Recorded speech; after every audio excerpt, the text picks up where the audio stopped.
करेंगे अयस्क की। कल हम लोगों ने पढ़ा था मिनरल्स के बारे में कि खुदाई में जो हमको खनिज प्राप्त होते हैं, जिनको इंग्लिश में आप मिनरल्स भी कहते हैं, उन मिनरल्स में से हम धातुओं को प्राप्त करते हैं। तो उन मिनरल्स में, जिन मिनरल्स में से हम धातुओं को प्राप्त करते हैं, उनको हम नाम देते हैं अयस्क। और इन अयस्क को इंग्लिश में कहते हैं ओर। क्या कहते हैं? ओर। इंग्लिश में क्या कहते हैं? ओर। याद रखेंगे, अयस्क को इंग्लिश में क्या बोलते हैं? ओर। रिपीट करिए मेरे साथ, ठीक है। और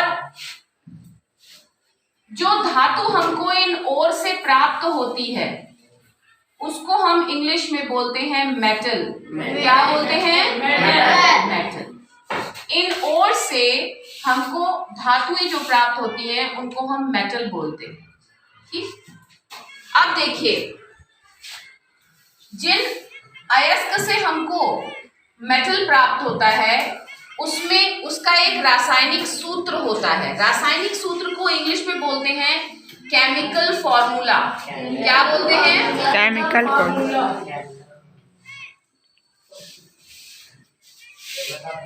देख रहे हैं? क्या बोलते हैं? केमिकल फॉर्मूला, रासायनिक सूत्र, ठीक है। और ये किसी यौगिक का रासायनिक सूत्र होता है, या यौगिक को कहते हैं कंपाउंड। क्या कहते हैं? कंपाउंड। इसका मतलब ये हुआ कि किसी भी ओर में कोई भी धातु, मेटल, अपने यौगिक के रूप में पाई जाती है। किसी भी ओर में कोई भी धातु अपने यौगिक के रूप में पाई जाती है और उसका एक पर्टिकुलर केमिकल फॉर्मूला होता है जिसमें से हम उसको एक्सट्रैक्ट कर लेते हैं। जैसे फॉर एग्जाम्पल, अगर पहला हम देखें, हमको एक और प्राप्त हुआ मैग्नेसाइट। कौन सा और प्राप्त हुआ? मैग्नेसाइट। इसको इंग्लिश में लिखेंगे मैग्नेसाइट। देख रहे हैं? ध्यान दीजिए, मैग्नेसाइट, ठीक है। मैग्नेसाइट में देखिए, मैग्नेसाइट का केमिकल फॉर्मूला, जो इसमें यौगिक हमको सबसे ज्यादा मात्रा में मिल रहा है मैग्नेसाइट में, वो यौगिक है मैग्नीशियम कार्बोनेट। क्या है? Magnesium carbonate.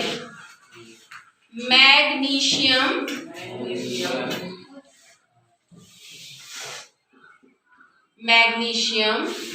कार्बोनेट।